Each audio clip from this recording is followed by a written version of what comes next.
as you start to awaken, another thing that you will start running into regarding your relationships is dealing with narcissists. And what I want to do is I want to provide a spiritual perspective on narcissists. Narcissist is really an immature sense of self. It's really an immature ego.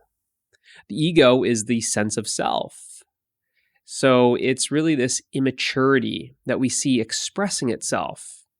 Now, typically when we think of narcissists, we are talking about adults being narcissists. But I want you to consider that although you see a lot of adults in the human population, it's like you're seeing children in adult bodies. It's really this immaturity that we see.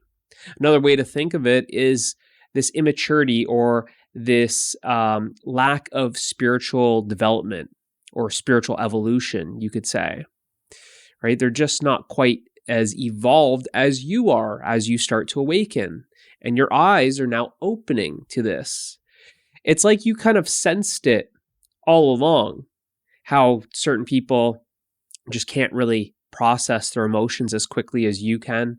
Certain people are constantly just dwelling on negativity, whereas you're more uplifted and more high vibe, right? So it's like it's like you knew that something was off in some of these people that were around you, but now with the awakening, it's like you're really opening your eyes. You can start seeing more of it. Now, one of the things that really made it easy for me to see this is because I've got 3 kids and I could really just kind of compare and contrast 3 kids to my wife, or 3 kids to other people that I work with, or 3 kids to other people just that I'm seeing in day-to-day interactions, right? Because really what I'm saying is a narcissist, really it's this label that we kind of frown upon and look at as like demonic, really negative, right? So I want you to kind of take all that you kind of knew and just kind of put it to the side for a second and just kind of put all those kind of dark and demonic and negative kind of thoughts and concepts and ideas, just put it to the side. And let's just use a more neutral word, you could say, is more just immature, right? So it's this immaturity being expressed. So I started seeing this with my kids. Obviously, they're immature, right? My oldest is 7, and then I've got another that's 5, and then 3, right? So I could see that ego start developing, that sense of self start developing. And if you have kids, then you know what I'm talking about. But maybe you're just not aware of it. Maybe you can see it in your children, but you're not seeing it in adults, right? So one of the ways that it expresses itself is with manipulation. And if you have kids, you know that your kids try and manipulate you, right? Children are very manipulative. They play this game. And you can see this, especially when you have multiple kids. You could see how they interact with themselves, right? Interact with each other. And I was seeing this with my kids, right? That, there's one's trying to manipulate the other, one's trying to manipulate me, one's trying to manipulate my wife, right? So you're seeing a lot of the manipulation, right? And you see this in what we call narcissists in an adult, and it's the same thing. It's the manipulation. It's the exact same. It's coming in a different flavor, but it's still, when you look at it, it's this manipulation, right? So that's one of the characteristics that we see really expressing itself. The other is this codependency, just like you see, like kids are codependent on their parents. And when the ego has not matured, right, and it has not evolved and not matured, then it's still this codependency on parents, this codependency on caregivers, this codependency on another, right? Really, it's when we're looking for that other to rely on for our sense of self, that we're dependent on another for our sense of self.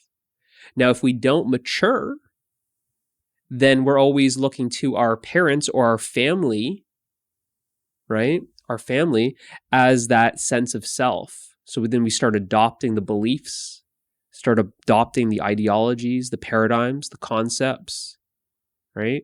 And it's not questioned because it requires more maturity to question those belief systems, to question those paradigms, to start questioning the whole family structure, right? It really requires that. So there's this codependency. And we can see this, just kind of zoom out, we can see this at large, this codependency on government. Government plays this kind of caregiver role, the parent role, right? And then everyone has to follow the rules of the government, and they're looking toward the government for handouts and support and to take care of me, right? So we see this. We see a lot of blame, right? You look at your kids, right? Who did it? She did it. He did it, right? Throwing the blame. When you blame something or someone outside of yourself, then it's the same as giving away responsibility. To blame something or someone is to give away responsibility. You look at kids, 7, 5, and 3, none of them want responsibility. I don't blame them, right? They're kids. It's an immature, it's that level of immaturity. You can't expect responsibility at that age, but there's a time when that responsibility, where you're taking responsibility, right? Which is you're becoming more empowered. Empowerment comes with maturity, right? And really the stage of maturity is really responsibility. The more responsibility that you take for your life, then the more mature you are, right? And the more responsibility you take, then you now are empowered, because responsibility is your ability to respond. And if I'm not able to respond, then I feel powerless. So children feel very powerless, right? They feel very powerless. They're giving away power, right? Unknowingly, obviously, right? But the same is true as what I'm saying is if as this sense of self hasn't matured, as the ego has not matured, then it's always going to remain powerless. It will always just be blaming circumstances outside of itself. Oh, woe is me, and playing the victim, right? You look at children, it's very much this playing the victim, right? Every life is happening to a child, right? Everything's not going their way, how they want it, right? Right? So it's that, and it's really this immature ego. It's like if there's a song for the ego, it'd be, that Backstreet Boys song, Because I Want It My Way, right? You look at your kids, they want it their way. And if it's not their way, then what do? They throw a tantrum. And when you look at adults, these adult narcissists that people are labeling, it's the same thing. That if life isn't going how they expected it to go, if life isn't going their way, then they throw this tantrum. It's an adult tantrum. And you look at our society, it's very accepted. It's the norm that adults get angry and they rage and they lash out. They get frustrated and irritated and they throw this tantrum. They get miserable and then they want to make everybody else's life miserable. So that's another characteristic in how it gets expressed, is this tantrum, right? What's another thing? It's literally, if you look at your kids, you just see this. We've got this manipulation. We've got blaming. We've got, did I mention lying, right? Lying, right? So dishonesty, not being truthful. If you're not being truthful, meaning if you're not being full of truth, then you're being full of lies. And we see this. We see this with kids, right? That's where it's always like, oh, tell the truth, right? Tell the truth. Because truth is power. Because you literally are weakening yourself by telling lies. Right? And then you get into this big mess where you're living in this such a false reality because you've been lying to yourself. That's why it's so important to tell the truth. Because truth is reality. The reality is truth. So the more you lie, the more you just simply start lying to yourself. You can't even tell the difference between truth and false or illusion, right? And you delude yourself, right? And then you start living in your head so much, right? Now, at the start, kids don't really live in their head, but then they start going to school and they start living in their head, right? But as a really young kid, before that sense of self really starts developing, they're not living in their head. They're present to the moment, right? But then when that sense of self and all the conditioning and all the patterns start coming in, which is very much learned, right? It's very much conditioned, right? You didn't program your mind, right? Your mind has been programmed. Who programmed it? Your parents' parents, right? Your teachers, the school, the government, society, where you live, your culture, your religion. So it's very much like this indoctrination. Now, who's indoctrinating who? I mean, it's a child in an adult body that's indoctrinating a real child, right? Someone who's immature is then conditioning someone else who's immature, right? Very much the blind leading the blind, right? So all the stuff that, an immature adult is really living with, experiencing, then that just gets passed down. When there's the mom or the dad has anger issues, that gets passed down to the kids. If they don't know how to process their emotions and there's all these addictions, that gets passed down, because it's very much this this energetic transmission. It's this learning through osmosis. If you're a parent, you know that kids don't listen to you, right? They don't follow what you say. They just mirror you, right? It's about how you're acting. They mimic your energy, the energy that you are. Then that's what they become, just through osmosis. They know when you're lying to them. They know when you're going through a rough day. They know when you are holding onto things, right? And then that becomes their experience. That they just basically become that, right? They become that. So anything that you're not able to process yourself, these heavy emotions, and maybe you're just trying to drink away your sorrows, or you're addicted to gambling or drugs or something just to try and take away the pain instead of feeling the pain, right? Instead of actually connecting to reality, instead of trying to escape reality, well, then they develop those same patterns. That's like how they start coping with those things, right? So it's very much this kind of this escapism, right? When you start looking at children and they start developing, it's very much this, oh, life is hard, and then they try and escape it, right? And we see this with narcissists, is they're really disconnected from reality because they've gotten so good at escaping it, living this fantasy in their mind. They'll watch all the, I don't know, just the reality show. It doesn't even have to be a reality show, just any show really. And they'll kind of be watching the show and kind of, again, using that show as being dependent on the show, for the show to tell them what a good mother should be or a good father should be. And they'll kind of see themselves as that character in the show or the movie. And they'll kind of think that show is how their life should be. And sometimes what they'll do is they'll escape their own family dynamics and just kind of deny it, to then believing that, oh, everything is peachy here in my home. And my family is really a lot like this Hallmark family on the show in the Hallmark network, right? Denial.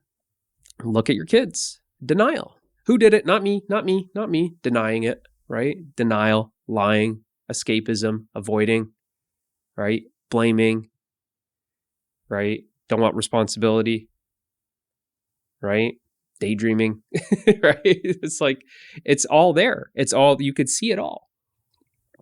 And when you look at that from from an adult standpoint, it's the same thing. But it's almost like it's hard to see when everyone, when there's so many people that are doing it. When that's when all you see, it becomes very accepted, right? But we see a lot of that stuff. It becomes very evident. See a lot of stuff with children too developing is the self-hatred, right? A lot of this destructive activity. Right? You see this in narcissists. It's very much this anti-life, right? This energy of anti-life and destructive, right? This antagonistic. You'll see siblings, they'll just kind of, just to stir up shit, they'll just cause mischief with each other, right? Just to get a reaction out of the other, because they're very dependent on the emotional reaction. If they can create that reaction and create that negative reaction, it's like that's what they're feeding off of. That's what they're feeding off of. They don't know how to process their own emotions. And they're very much getting that reaction out of someone. And they'll play this game where they'll try and get a reaction out of you and feed off of that negative energy. They'll try and get in an argument with you just to create that negativity, which then they'll kind of feed off of, right? They just love the drama. When you look at kids, you look at my kids, you put them in the car, okay, everyone in the seat, hold on, let me come around and buckle you up. And before I even get around the car, it's like there's a fight going on in the car and throwing and bunch of stuff happening, right? It's the same, kids will be kids and you kind of look at it. But when you look at adults and you'll start seeing this in your relationship, if you're in a relationship, you'll start seeing it. Because as you're going through this spiritual awakening, it's actually the people that are the closest to you that are going to be narcissistic. And it's all for, isn't going to sound the best, but it's all for a divine reason. Like they're in your life for that reason, as a catalyst to really to help it show you that it's in you too. Very much we see this in a lot of the psychology field of kind of labeling someone as a narcissist and here's the patterns and this and that, right? And it's not to discredit any of that, but there's a lot of this talk by pinning someone as a narcissist, and it's very much like they're a narcissist, I'm not, right? I'm not, like, no, I'm free of that. No, you are too. It's in everyone. See it as more of a pattern. It's a conditioning. It's in everyone. It's just a matter of like how much is it expressing, how much of it is seen. Because as you become more and more conscious, then you're able to see it. Then you're able to see, oh wow, I'm really blaming everybody. Well, that doesn't do me good, because I'm going to feel like a victim. And as long as I'm the victim, then I'm going to feel powerless. And that's not fun. And then everyone's always the prosecutor. I'm always getting hurt, and I always feel hurt because it's this loop, right? So you see it and then you stop being the victim. You take responsibility. But because a narcissist is really unaware of it, because that awareness is very low, you could say, because of the immaturity, all right? The more mature, the more awareness, the more mature, right? So with an immature ego, there's just not as much awareness there, right? So they can't even see it. But what we see in like a lot of the psychology fields with labeling narcissists, and a lot of even like people who have gotten out of a narcissistic relationship, all of a sudden they're like the I don't know what they call them, like a narc coach or something like that, is this very much this like labeling that this person's a narcissist, and then all of a sudden you're a narc survivor, right? It's just, again, like, well, that's playing the victim too, right? You survived that relationship, right? So it's this kind of, as you awaken to it, you might find those circles, and you might see how a lot of those circles are just as toxic as the toxic person that they're saying is the narcissist, right? And they're just kind of talking badly and down on the other one. And you see even someone, it's all these, you'll see like some of these videos and stuff that people, or these coaches that kind of say like how to get even with or not even to get even, what they say, how to get revenge on your ex-girlfriend, how to get revenge on your wife or your husband, how to really get back at a narcissist. like all these different things, right? That's just playing. You're just as much, caught up in the drama as they are, right? So it's about awakening and transcending that kind of level. As you awaken, you'll start to, oh wow, what's the narcissist? You'll start researching what's the narcissist. Oh wow, and wow, my mom's a narcissist, my dad's a narcissist, my wife's a narcissist. Like I said, they'll start just popping up. Like, oh my god, everyone's a narcissist. And that's the thing is you're looking around, but you're not looking within. It's in you too. It's in you too. It's for you to see that within yourself and bring that to the light, expose it, shine the light of awareness on those narcissistic patterns that are hanging out and hiding in the shadows of your psyche. They're there. They're there. Because that's where if you can't see it, then it starts expressing itself like that. Yeah, I'm going to get revenge on him. Well, then it's the same. You want the drama. You want the conflict. The same as the so-called narcissist. Because that level of immature ego, that immaturity, just feeds off of the conflict, feeds off of the drama, wants the antagonistic,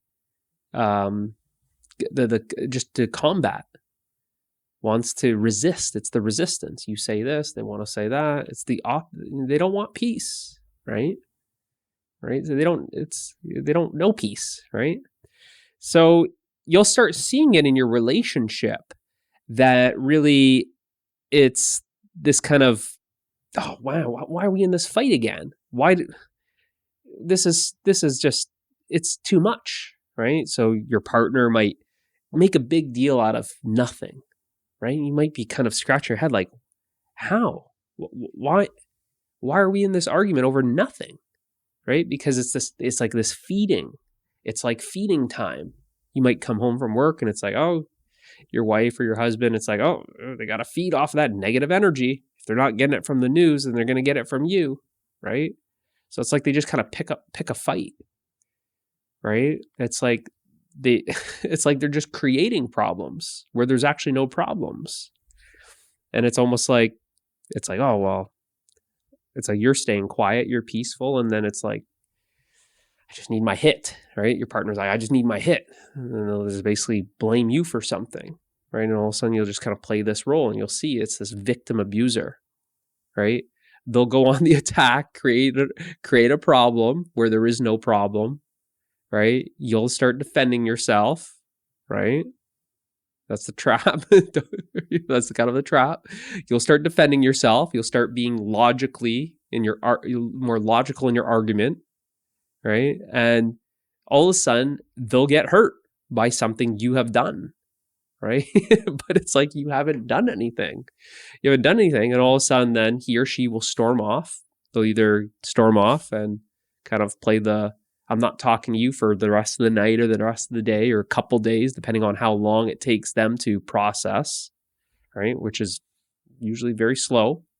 They'll hold on to that past, to something that you said. They'll create this resentment, right? Because they're really working on this, I'm right, you're wrong, right?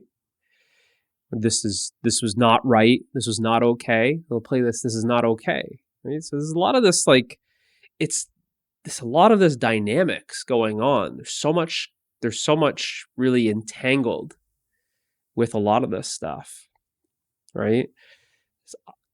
I'm right, you're wrong, right? So it's just this constant argument all the time. And when they feel like you've hurt them, then there's this resentment. You're making me feel this pain. But in reality, that pain is already within them. But they're too immature to feel that pain. So instead, what they're doing is they're projecting that pain onto you, making it feel like you've hurt them. But it's like, oh, well, honey, that pain is already within you. But you can't just say it like that, because now you're into another argument, right? You're into another argument, right? So, but really it's already within themselves, right? It's been there. It's this early childhood trauma that has been unseen, hasn't been felt fully, and really suppressed and repressed. Repressed meaning it's like out of sight, like they're unaware of it, but it's being expressed, unconsciously. It'll be expressed as anger. And usually anger is very superficial, right? People who are angry, it's almost this defense mechanism that they're throwing the fire, right? Anger, they're throwing the fire to protect this deep wounding that they don't want anyone to know about, right? They don't even know it's there because it's unconscious, right? So a lot of this war is going on, this battle, but it's a battle and a war within themselves. But as long as there's conflict within yourself, you're going to create conflict in your surroundings with others, right? Because that's the thing, is like you're only seeing your reflection. Everything that's going on within you, you're seeing that outside, right? So you'll start seeing this in your relationships, right? So the big key is not to fall into the trap that a lot of people fall into with a lot of this narcissistic talk, is start labeling people. They're a narcissist. I got to get out of here. This person, I've been on my third girlfriend or third boyfriend, and they've all been narcs. And you're labeling everyone as a narc, everyone except for you. Well, that's a narc quality right there. How is everyone the narcissist except for you, right? It's the same thing. Everyone is wrong except for you. How is it that you have been right your entire life, right? But you look at kids, same thing, right? Same thing. You ask, okay, well, who, no one wants to ever admit that they were in the wrong, right? Who did it? No one's hand goes up, right?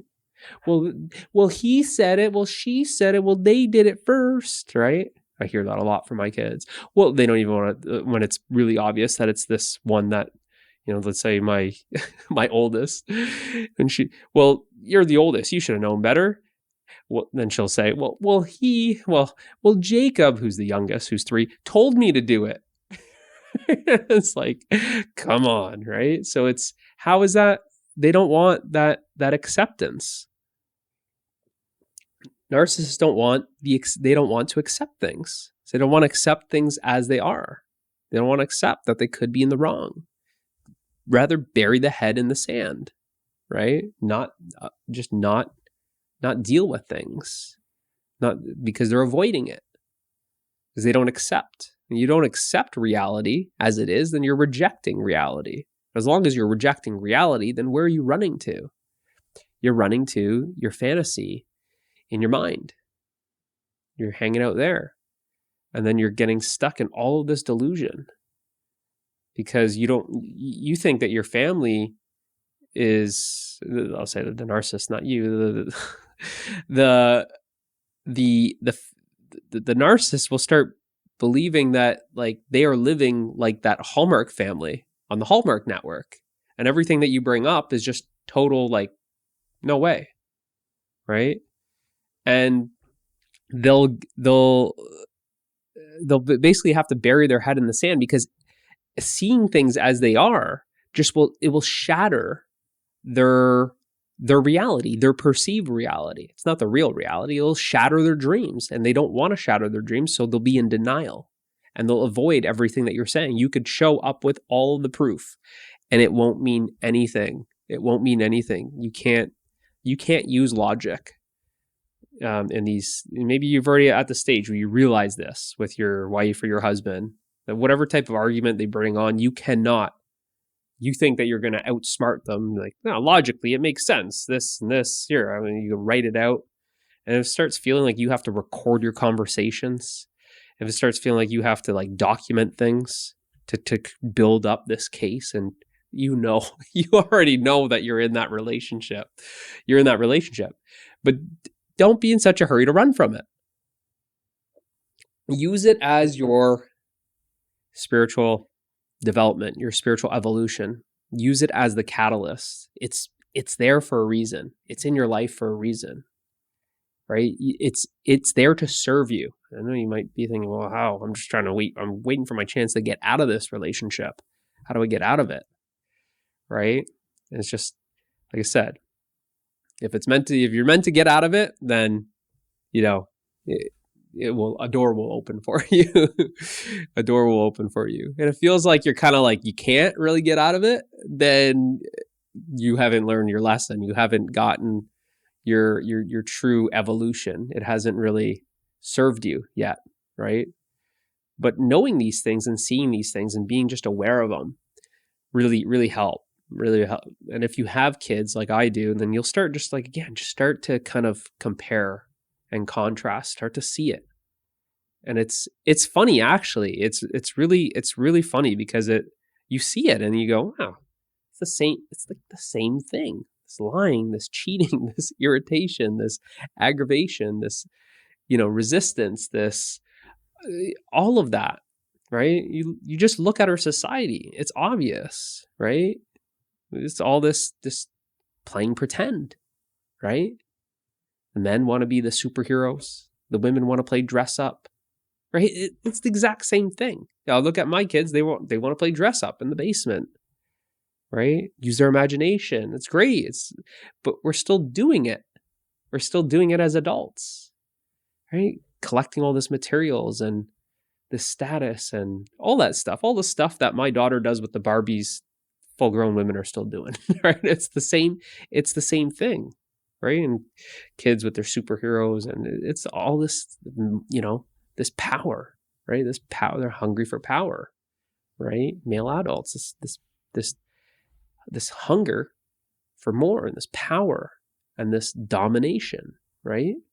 And you see that, right? You see, like, you'll see this destructive nature with little boys, and they'll cut something with their scissors or whatever it is, try and light something on fire. You're seeing the exact same stuff as a male adult. You'll see the exact same thing. So it's obvious that it's like, well, the heck, we didn't really grow up. We didn't really grow up. We're just seeing that. But if you're watching this video, you're on this channel, then you are growing up. You are evolving. You're waking up.